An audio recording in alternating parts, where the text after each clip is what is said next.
ఆంధ్రప్రదేశ్లో కాంగ్రెస్ పార్టీ అధికారంలోకి వస్తానే ప్రతి పేద కుటుంబంలో ఒక మహిళకు ప్రతి నెల 8,333 రూపాయలు రైతు పెట్టుబడి మీద 50% లాభంతో మద్దతు ధర. మొదటి సంవత్సరం కేంద్రం ద్వారా 30 లక్షలు, రాష్ట్రం ద్వారా 2,05,000 ఉద్యోగాలు ఇచ్చేదానికి ముందుకొచ్చింది. ఉపాధి హామీ కూలీకి రోజుకు కనీసం 400 రూపాయల వేతనం పెంచేదానికి కేంద్ర ప్రభుత్వం ముందుకొచ్చింది. వృద్ధులకు 2 సంవత్సరాలు గ్యారంటీ, ఇల్లు లేని వారికి 5 లక్షలతో ఉచిత విద్య.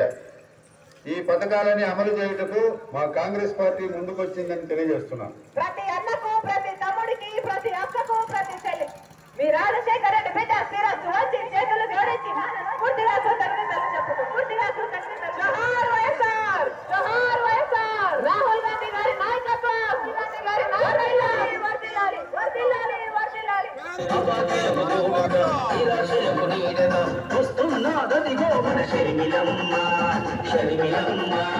రైతు రాజ్యమన్నాడు, రైతుకేమి చేశాడు, రైతులని మొత్తంగా ముంచాడు.